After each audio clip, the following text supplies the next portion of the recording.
madaling mag-film. Pero yung pagdating na sa editing, kailangan maging ano ka rin eh. Creative. Guys, tingnan nyo naman. Yung presentation pa lang. Lechon, oh.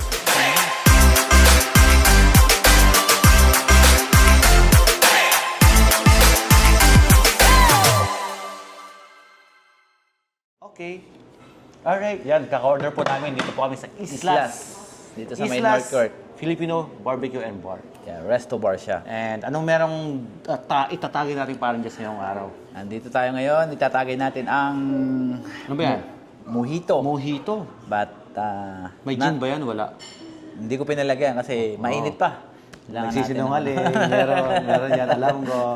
Siyempre, ngayon, special episode, hindi natin sasabihin, umiinom. Although may alcohol yan, sasabihin natin for the sake of mga nanonood na hindi kami palagi umiinom. Ako ay may ube na Ube na may... anong Ube na may something. may something. No? Ibang setting natin yan kasi medyo dito tayo sa ano. Maganda, medyo... Maganda yung ano natin yan, setting. Para tayo nasa... Pakitaan ko sa B-roll mamaya. Pag ano. Ayan. Parang Jess, kamusta ang bagay-bagay o mga projects? Medyo nakaka-catch up naman sa mga projects natin. Ayun. Tapos kanina, medyo productive tayo. Ang dami nating mga gig, event, mga follow-ups. Ayun. Solid. Tapos, yun. Ito na naman tayo sa another episode ng Tagay. Okay. Ito, pag-usapan natin. Lagi nating napag-uusapan mga pagkain, mga inumin. Maiba naman tayo. Sino ba si Parin Jess outside of vlogging? Tsaka sino naman si Rolly Show outside of vlogging, di ba? So, ayun, ano ba yung mga kahiligan mong ginagawa, Parin Jess, pag hindi ka nagpa-vlog? Kahiligan kong ginagawa, usually, nagluluto. Nagluluto? Oo, luto-luto kung ano-ano. Invento ng mga kakaibang putahe ba? Na pag minsan kasi meron akong gustong kainin, nakita ko sa online, parang gusto ko laging gayahin ba? In my own way. Parang ganun. Tingnan ko kung paano gayahin. Then kung kaya ko, kung meron ako mga ingredients, gagayahin ko, gagawin ko. Meron ka na ba nakita sa online na first time mong gawin na na-surprise ka na, ganun lang pala kadali? Oh yeah, madami na. Especially yung mga Korean dish. Korean like dish. kanjatam. Sarap. Ayan, mga pork bone soup. Sarap. Korean, yan. Sarap. Ayun. Speaking of online, ano yung mga saan ka nanonood madalas? Ako, sasabihin ko, TikTok ako eh. TikTok, ako, Facebook. Facebook ko, Facebook. Pero pag talagang gusto ko talaga ng mga cooking show, YouTube. YouTube talaga. Talaga nandun yung mga long form. Hindi ka mabibitin doon. Pero pagka gusto mo lang ng mga shorts, yan. Instagram, Facebook. Yan. Pero mostly, pag talaga yung inanap ko yung mga paborito kong chef, sa YouTube ako pumupunta. Okay. Speaking of sa YouTube naman, sino ba yung mga pinapanood mong mga chef? Madami. May mga Pilipino, may mga international. Especially pag Pilipino, sina Chef Boy Logro. Yun yung mga batikan na sa pagluluto. Yan. Kilala mo ba yun, Rolly? Hindi nga. Gusto kong matutunan yan. Pakilala mo sa akin. Pakilala ko sa'yo si Chef Boy Logro. Isa siyang chef sa Pilipinas na nagtrabaho sa parang Middle East country. Pinaglulutuan niya yung hari doon. Oh, wow. Isang malupit na chef. Hindi pang karaniwan. Tawag sa akin ng mga tropa ko, Chef Baha. Yeah. Bakit? Bakit? Chef Bahala na. Yun. Chef Baha. Meron. Luto Chef yun. Baha. Bahala ka na. Bahala na. Ako naman nanonood ako madalas sa TikTok. Doon ako nakadiscover naman ng mga recipe. Yeah, doon mo nga ako na-discover. Doon ko nga na-discover, diba? Nung previous episode, namisan natin yan. Ayun kung comment down below kung saan kayo nanonood ng mga content na pinapanood nyo. Kung saan platform. Pero madalas, Facebook, yung mga Pilipino. Facebook. Nauso na rin TikTok at saka syempre YouTube. Instagram. Yun. Ako naman, ginagawa ko pag hindi ako nag-vlog or hindi ko ginagawa tong pagbibideo. Ayun, mag-edit. Edit. As usual, edit. Yun yung isang part ng hindi nakikita ng tao na actually, hindi pa tapos ang trabaho after ng ng vlog, ng filming. First part pa lang ngayon, may second part pa. Yung medyo isang part ng vlog, yung pag sa editing. Kumbaga, yes, madaling mag-film. Nandun na yun. Pero yung pagdating na sa editing, kailangan maging creative. Okay, tagay muna natin dyan. Yan, tagay muna Mapapasarap natin. lang yung usapan. This time, hindi talaga tatagay. Maestro eh. Straw. Higupin natin yan, mga katagays. Ay, malakas. Alam mo naalala ko dito, Gar. Sarap pa. Sarap. Alala ko yung nag-Dominican kami ng aking isang nakalipas na relasyon. Sa Dominican, halos lahat ng pati nga kape nila sa umaga may ano eh, may ram. May ram flavor. Oo. No, ram talaga ram. Ito. Nagulat ako na Summer na summer ang dating ano. Tumutubo na yung halaman. ito nga. Napaka ano to, napaka greeny.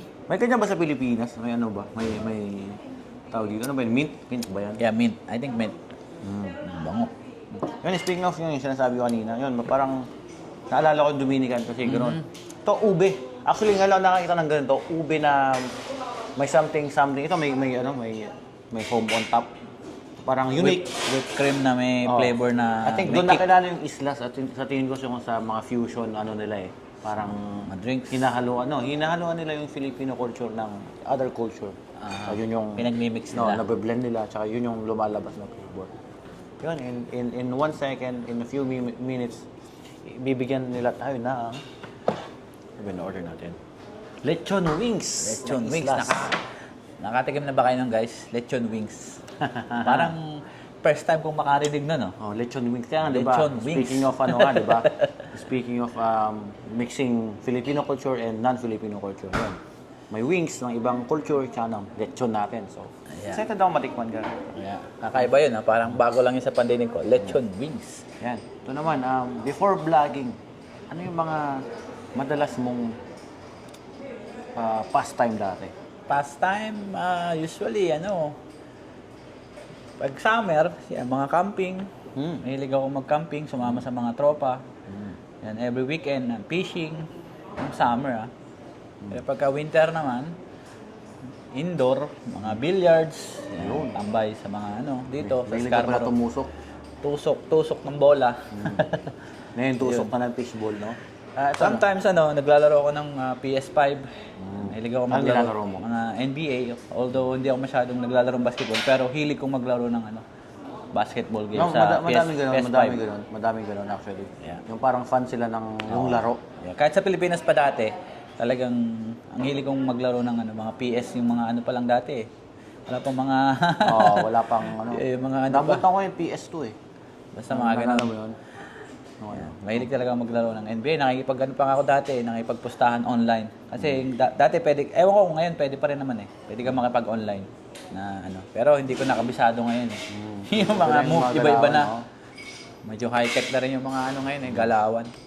Speaking of basketball, sino yung mga paborito mong mga naglalaro? As of now or kahit sino? Kahit sino, in Kahit general. sino, in general.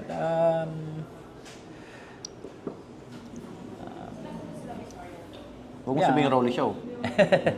Iba Dati, nung kasagsagan niya, ni Kyrie Irving. Yan, nung Kasagsagan, parang sinasabi mo, yung laos parang, na siya. hindi naman, yung parang bago siyang umaarangkada ba? Yung, talagang yun yung year niya. Oo. Kaya doon ko rin nakuha yung pangalan ng anak ko eh. Kyrie. Kyrie. Kyrie. Kyrie Irving. Yan. Solid. Ganda ng mga moves niya, yung mga dribbling, handling. Ayun. Yun din, isang trivia. Si Rolly Show, minsan, madalas mag-basketball pag hindi nagbablog. Yun yung topic natin, di ba? Ano yung ginagawa natin pag hindi natin ginagawa yung ginagawa natin. Isang pastime ko kasi, pag basketball, nakakawala ng stress. Na Exercise na din. Exercise na nalulusin ko yung calories na nakakain ko pagkasama si Paring Jess, alam nyo na. Alam niyo na. Yun, may darating na naman na lechon wings. Kaya kailangan, minsan mag-exercise din. Yun. Ito, may naisip ako kanina. Di ba, Ano sabi yun? natin sa Pilipinas, yung sa content, gaano kalakas ng impact ng internet? Ito kasi, di ba? Sa na-adapt na nila yung culture natin dito. Example, yung Halloween. Nag-Halloween na rin sila doon. Di ba dati, araw ng patay yun, di ba? Yeah. Di ba? So ganito, gaano kalaki yung impact ng internet sa Pilipinas in terms of culture? Malakas na malakas kasi Kasi kung hindi dahil sa social media, hindi naman parang, hindi makakita ng, let's say, sa Pilipinas, nasa Pilipinas ka lang, tapos nakikita mo yung ibang culture, yung mga ginagawa sa ibang bansa, na parang na-adapt din natin through of social media. Yeah. Kasi kung walang social media, parang mahirap din. Oo. Kumbaga limited ba? Mm. Yung mga nakikita mo sa TV. Yeah. Ngayon kasi halos parang kahit yung mga restaurant, parang let's say pumunta ka ng Pilipinas, makakakain ka doon ng mga something na sa ibang bansa, let's say mga burger. Oo. Meron yang mga parang Popeyes doon Pag hindi ako nagkakamali. Pero napansin mo, napunta ulit tayo sa pagkain. Halos lahat ng topic namin, guys, grabe. Lagi kami nauwi sa pagkain. Grabe. Yes. Yun, pero to, good Food point. and drink, yeah. Good point. Kasi, ikaw naman, may mga bagay ka bang na-adapt na dati hindi mo ginagawa sa Pilipinas? Yung mga Canadian ways na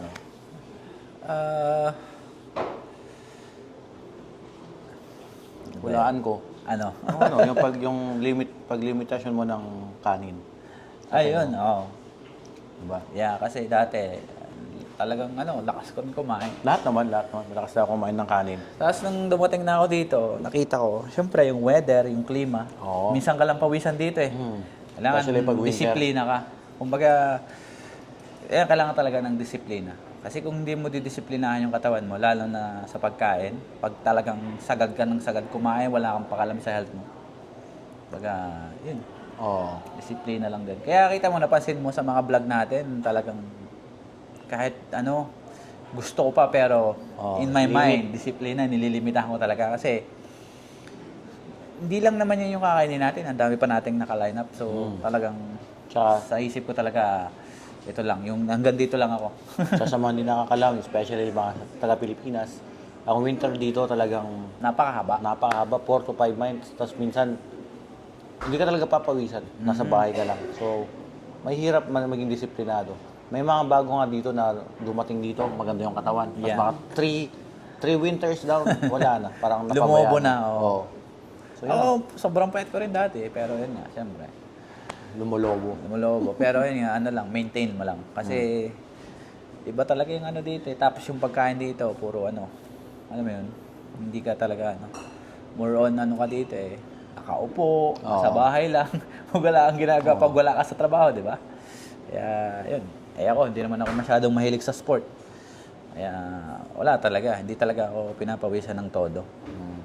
Depende na lang yan. Ngayong summer, puro lakad. Lakad-lakad sa mga park. Camping, fishing. Yun. Tagaying. Yun. Chase mo Ang tayo, importante. Tagaying. Tagaying. Shoutout lang natin Shoutout mga natin dyan. Sa mga sponsor muna. Sponsor. Ito, BFT. Salamat sa t-shirt, salamat sa short, salamat sa brief. Hindi pwede ipakita. Baka ma-report tayo. Salamat sa AJ BFT, Costume. AJ Costume Printing. Oh, yan. Ano pa ba Maraming yung salamat sa mga sponsor natin. Salamat sa na mga, rin sa Islas. yan, sa Islas. Napakagandang place. Islas. Visit nyo guys dito sa North Shore. Yan. Bago lang sila guys, bagong lipat. Actually, matagal na sila. Andyan na po ata yung Lechon Wings Lechon ng Wings. Islas. At ating matitikman. Thank you po. Tingin po ng thank you. Ayun. Yun. At i-zoom ko lang. Alam mo, kahit anong topic natin, nauwi tayo sa pagkain Guys, tingnan nyo naman. Yung presentation pa lang. Lechon Wings. Lechon Wings ng Islas. Grabe. Narinig niyo na ba yun? Ako ngayon ngayon lang ako nakarinig ng Lechon Wings. Guys, Bago to tikman na natin para just Yes, sir. huwag na natin hintayin yung plato.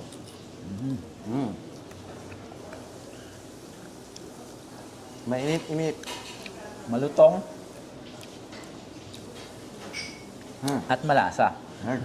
Yung french fries. Susunod natin yung Wait, Lechon mamaya-maya. Wings. Maya-maya. Guys, mga taga-Toronto, mga restaurant, kung willing kayong support at mag-sponsor ng drinks or ng pagkain, let us know. Yeah. Comment down below. Comment. At ito yung matitikman na natin. Grabe pati yung nila, yung kutsara nila. Gold. Tupet. Sana all. Pero guys, tumama yung ubi sa akin. Tinamaan. Naramdaman mo na ba? sakto lang. Sakto lang, sakto Hindi lang. ba, no? Oo. Yan, tikman na natin to. Yung Yeah, kanilang tingnan lechon natin. wings. Huwag natin papatagalin pa. At baka lumipad pa yung wings. Hello? Bakit, Usok-usok Gar? pa. Ari ko, puta na, mainit ka. Shit, Ari. Whew. Bakit yung napkin may wings? Pero yung wings, walang napkin. Guys, I-google nyo na lang. pagbigyan nyo na yung jokes ko. Tito jokes ko, okay? Minsan na ako mag-joke. Mainit. Mainit. Time out. Ayun. Pwede naman natin gamitan ng gold. Yan. Asan, may tanong ako parang dyan, since may ano ka sa pagkain. Saan nag-originate yung ano, yung lechon? Lechon. Spanish ba yun? Sa tingin ko Spanish yun eh. Yeah, Ang sa lechon. mga ano yan, mga... Dayuhan. Oo, sa mga dayuhan yan. Na ano na lang, naiba na lang nang naiba yung ano. Pero ang, Na-twist na ba? ang lechon ba, meaning ba yung parang, parang, yung process ba yun ng pagsunog, pagluto? Yun yung Oo, lechon. sa tingin ko, yung pag-ihaw, nililitsyon, hinuhur na ba? Yan yung pagkakaintindi ko. Paki-comment naman kung tama. Guys, kailangan namin ng tulong nyo. Yeah, tikman na natin to. Ito, lechon, pero pakpak. Pakpak. O, di ba? Cheers. Cheers, guys. Yun. Lasang manok. It's good. Lasang baboy.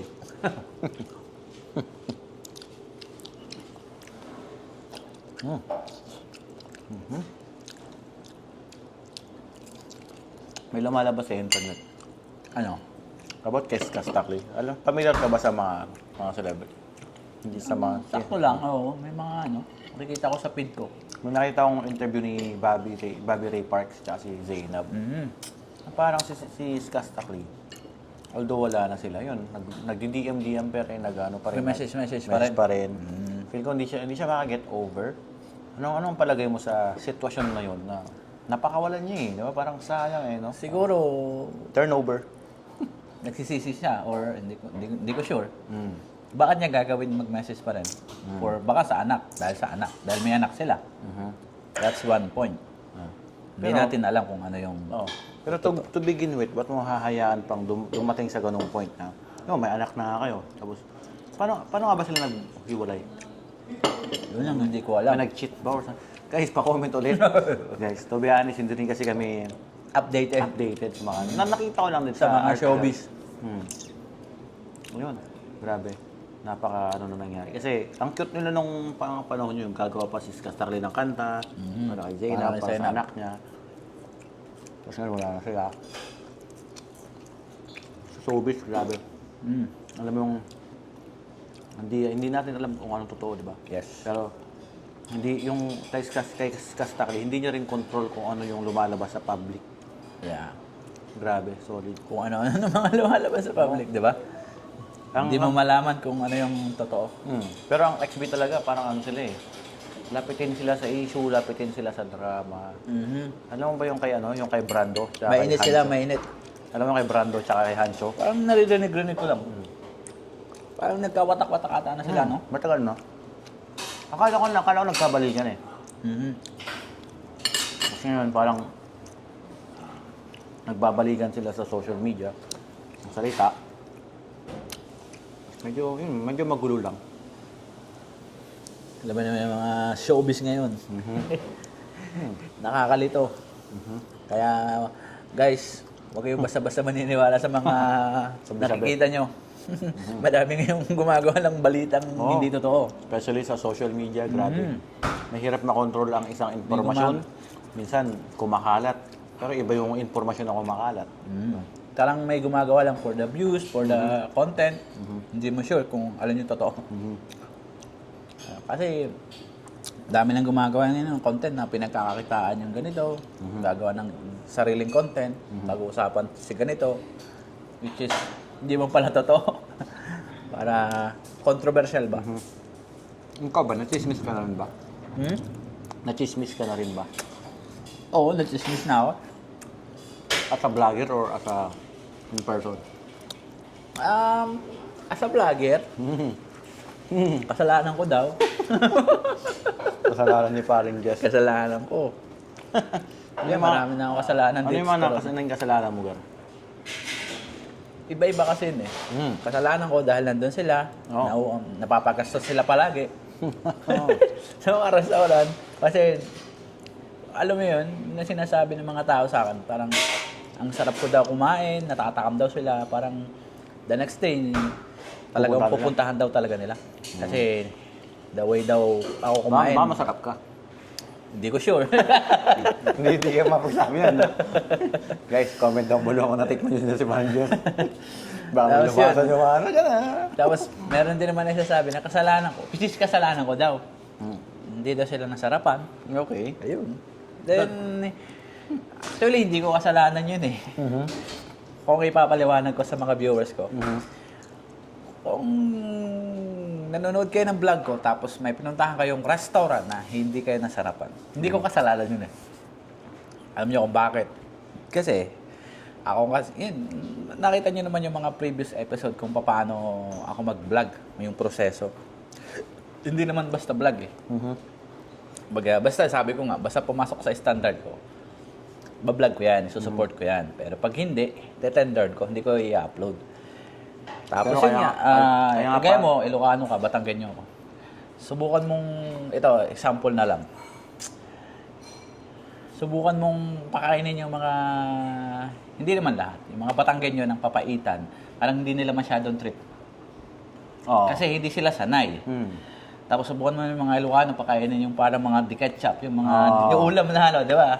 Yun, parang hindi rin masyado pan. Parang ganun din eh. Kumbaga, Actually, na-surprise nga ako sa mga papait. Dito ko na-discover na yung papaitan dito, maasim-asim na walang pait. iba ba? Tapos yung pait galing pa sa yung papaitan mix. Hindi authentic eh. Ako, hindi ako masyado nga papaita kasi. Ayoko ng mga papapait na pagkain. Especially ang palaya. Hindi ako kumakain ng palaya. Ayun, Pero iba yung pait na ano kasi yung galing sa hayop, yung kambing. Iba yung ano, iba. Tapos pag yung Kung kambing. may nga sa akin, nag-offer minsan. Talagang sobrang pait, di ko nakain masyado. Yung ano kasi, pure na ano yun. Pure na abdo nilagay. Yung pagluto namin, konting-konting abdo lang. Yung pang-pait lang ba? Pero lalagyan pa rin namin ng mga sili, ng kamyas minsan. Minsan, kalamansi, di ba? Ang iba? Hindi. Yung sa tingin ko sa balat? sa Tagalog kasi napapaitan yun. Parang may onting asim at pait. Balat, no? Yung balat. Dito yung version ng lemon, yung balat ng lemon. Pampapait. Pero may saktong pait na masarap. Yun yung sa tingin ko hindi mo pa naanohan. Kasi kahit nga dito hindi ko pa naano yun eh. Sa Pilipinas ko lang naano yun. At sa bahay syempre pag nagluluto kami. Yeah. Yung may saktong pait na masarap, hindi yung mapait. Alam mo, kasi natikman ko na rin yung mapait ng pait. Hindi ko rin ano. Dahil nakapunta ako sa sa may parting norte ba? May tropa ako. Inimbitahan kami. Pinagkatay kami ng kambing tapos naggawa silang papaitan. Siyempre, hindi nga kami sanay mga Batanggenyo. Pag pumunta ka sa Batangas, pag nagkatay ng kambing, hindi papaitan yung ginagawa sa laman loob. Parang sampay eh. Parang may ketchup at may sauce din. Ganun pa rin. Parang kaldereta pa rin. So, hindi kami sanay yung parang sasabawan yung lalagyan ng sabaw. Tapos nung nakapunta ako sa tropa ko, sa may sa may... Ilocano rin. Parang Ilocano din sila. Ilocano. Sa may... Tawag dito? Doon. Nueva Ecija. Doon. Nueva Ecija. Pero Ilocano part na yun. Ayun, kami pinagluto. Parang sakto lang. Pero yun nga. Sabi ko nga, ako myself, hindi ako masyado pa ng mga mapapait na pagkain. Anything na mapait. Okay. Fair enough. Yeah, iba-iba ngayon. Iba-iba yung style, taste. Actually, dito ko na rin natikman yung mga authentic na Ilocano. Kasi yung sa amin, Pangasinan tsaka Baguio, hindi yung pure Ilocano pa. May version pa yung Baguio, may version pa yung Pangasinan. Iba-ibang version. Kasi yung Ilocano lang yun ha. May iba-iba pa. Nung natikman ko, mga sa tropa ko, na yung sarabasa. Sabi ko, ganito pala yun. Yung may utak, may onting mayo, may ontang kalamansi, may ontang suka. Grabe. Tapos yung inihaw, yung ginamit, hindi prinito, hindi yun. Sabi ko, ganito pala yung standard ng Ilocano. Ilocano style. Ilocano style. Talagang straight from ihaw. Yan, dami ko na natikman dito ng mga sarabasab. Siyempre, hindi ko naman alam yung ano Kung talaga ano yung talaga, oo. Kasi, nandito tayo sa Canada, kanya-kanyang Oo. version yan eh. Kanya-kanyang restaurant, kanya-kanyang version. Oo. Ayun. Pero masasarap naman. Mostly, mga natikman ko mga sarabasab dito. Mm. Solid. Nandun yung ano, smoky flavor, yung lasa ng... Pagkain na naman yung usa. Tayo muna. Tagay muna, tagay. At ay napapasarap ang usapang pagkain. Yan sa mga viewers natin, kung mayroon kayong ano, like, mga restaurant na pwedeng mag-podcast or gawin yung session namin, Aha. pwede kayo mag-comment or let me know. Message us. Then, we can plan to visit you guys. Ayun. Di ba? Kasi kami yung parang hindi naman kami nag-stay sa isang place. Baga, lilibutin namin. Wala nga tayong isang episode na, wala tayong naulit na episode na Yeah. setting. Bye. Lilibutin namin tong GTA. Oo, Baka dyan na yung next na... baka sa inyo na yung next na episode namin sa restaurant nyo or studio. 1 DM away. Yun, Yun yun. Pero parang just may napansin ako, kaya may pagkaanghang yung lechon. May konting anghang. Ay, sa TV ito yun eh. Yung jalapeno. Yan sa side. Yun, at ay any closing words? Sabahan nyo uli kami sa susunod na episode. Marami pa kaming pasabog, mga mainit na topic na Comment ilalabas. down below kung ano pang gusto nyong pag-usapan namin. Random. Comment lang kayo, huwag kayong mahiya. Ayun. Tapos, big shoutout sa mga sponsor natin. Maraming salamat sa mga tumutulong para maano itong project na to. Yan. Yan, thank you So, ulit. sa mga gusto mag-sponsor, comment lang kayo, message nyo ako o kaya si Rolly. Yan. So, Tagay. ito, tagay, bago namin tapusin yung video. Para sa inyo. Ayun. Tinamaan ako. Ako nga pala si Paren Just Vlog, ang inyong host. At Rolly kasama Show. ko naman si Rolly Show. At dyan nagtatapos sa ating vlog. Tagay, sir. Ayun.